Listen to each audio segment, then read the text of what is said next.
Welcome back. This is your host, Noura Almasri, and this is Echoes of Impact with Noura.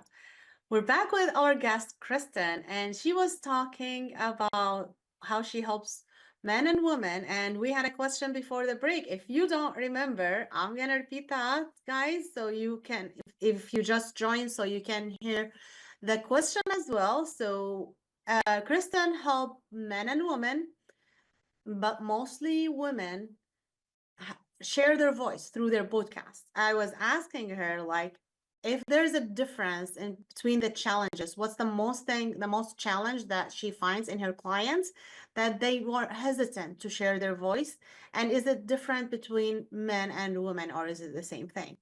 Hmm. This is a great question because uh, it does highlight, I think both of us, men and women, both can deal with imposter syndrome. And that is definitely the most common thing that I have experienced as a pushback. And uh, I would say it's different for men. I think men is more internal and maybe they don't talk about it as much, but women, it shows up like, um, like they don't press record on their first episode because they're just in their heads over and over and over again. Or it shows up like, Kristin, I just had a check in my spirit and I'm like, oh no, I'm hitting this wall of who am I to start a podcast? What do I have to bring to the table? Why is my voice different than this other entrepreneur voice that's out there? What am I going to bring to the table that's unique?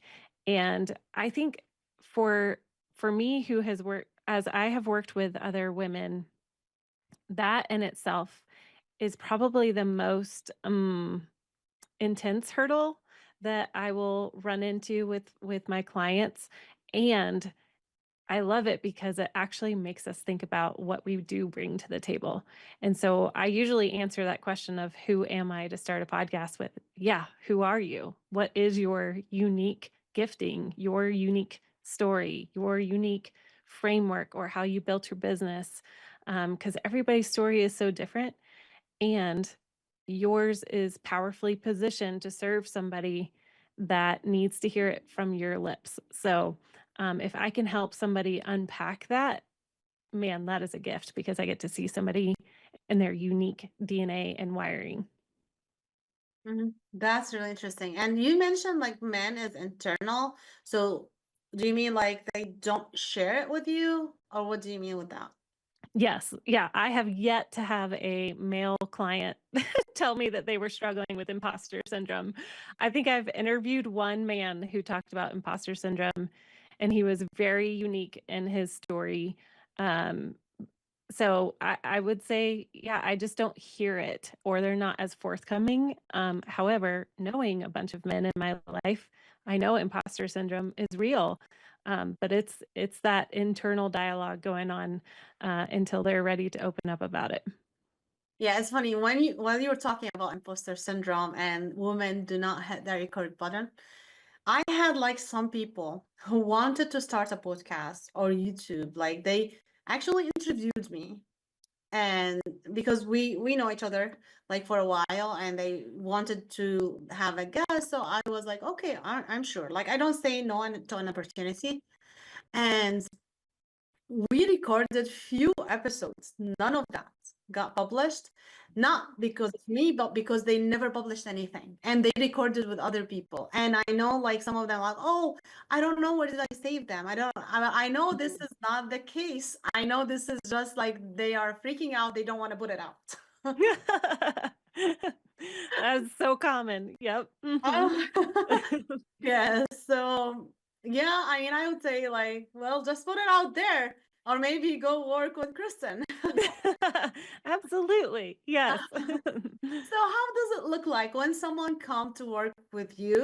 Like, explain to me the process and what type of how is there a different way for the people to join to work with you? Yeah, so I help brand new podcasters launch their podcast. So we do all of the, let's define your pillars, who you're talking to, all the technical side of things, editing, the show art, all of those things. So we get them launched.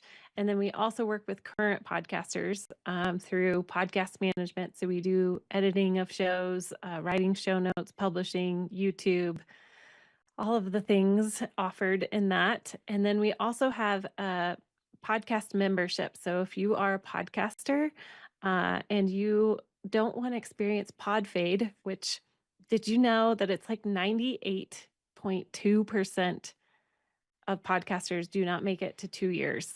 That's the latest statistic. And Wow. so that was a huge wake up call for me as somebody who works with podcasters is like, oh man, I think we all feel kind of alone and like, hello, is anybody listening? And so, yeah, so this podcast membership is really helpful for people who are kind of feeling that burnout, or maybe they just need some community to bounce ideas off of. And so I have that as an offering where we do continual group coaching and classes to help further your podcasting experience. That's awesome. So, in your experience and from what we see, like, what, in your opinion, how often should someone record a podcast? Like, should it go like once a week, maybe every day? Like, what do you see like the most successful would be? Yeah, I think the average right now is once a week, and I think that's pretty typical for most podcasters. Mm-hmm. However, I do ask my clients who are just starting is what can you commit to for a year and a half? Like you're all in for a year and a half. What does that look like for you? Is it once a week? Maybe it's twice a week. You can commit to that because you can always add more if you're like, you know what? This was really easy. I have way more time than I thought I was going to, or I have way more content. And so you can always add. So I always just ask the question of like, what's the season look like for you? And if you're new, to just look at the long run of what can you commit to consistently. Okay, awesome. So, I have a podcast. It calls Nora Speaks, and it's only on Apple. So I'll tell you the story and I'll take your advice in front of the client and in front of the audience so they can see that it's then coaching. So Yes. last year I was reading the book for Russell, like I forgot what's the quote, I forgot the name of the book, but it's really well known. And I was inspired to start a podcast. I already have a YouTube. I did not have this TV show yet. That was on February 16, 2024. I decided to do a podcast. The reason why I did want to talk about a lot of things. I want to share a lot of things that is not related to my tax and accounting business. Mm-hmm. But I did not want to share them on my business YouTube. So I was like, okay, let me start a podcast just to talk about anything, share with people, and it can be short, longer, whatever. But I wanted to talk every day to people. I did it for quite a while, not too long. I did every day, every single day. I would have Wow. a podcast at 6:30 a.m. So yes, and I reached 126 episode. I would talk about anything. Sometimes I talk about business, about nonprofit, sometimes about what happened with me, about my dad, about a lot of different things. Then I just stopped. And then when I stopped, I stopped. I mean, I because right after I got this TV show to start, and actually it did take me away from my YouTube, like, and from the podcast, because I'm a business owner at the same time, like especially like tax season and all these things. So now it's been a while since I did the last one. I do want to get back to it, but not yet. So what would be your recommendation for me to really get back to it, but still be consistent? So how would you think like Yeah. Well, first of all, I would say, well done. That's commitment right there to podcast every day for 100 and what did you say, 170? 26, 120? 126. That is a lot of episodes. Uh-huh. So I think that's amazing. Well, first things I would, if you were one of my clients, I would sit down and ask you, who are you talking to? And what's the purpose behind the podcast? So number one, you got to get clear on your why and who you're talking to. And once you know those things, we can really start to think about, okay, well, if we know who we're talking to, then we start to ask the question, okay, in my life right now, I have this much time to give to this podcast. If my ideal listener is, say, it's a woman who works 9 to 5, and she is, doing family stuff in the evening and on the weekends, so she probably doesn't have enough time to listen to a daily podcast. So now that we've considered her and you've considered you and your time, what is the best solution there? So it might be a once a week podcast that is 20 minutes, or maybe it's a twice a month podcast that's an hour long where you just kind of debrief for the hour over what's happened in your life. And I would encourage you to keep a daily log, whether that's a voice memo or a journal of all of those topics that you would potentially talk about, and just save it for that episode, upcoming episode.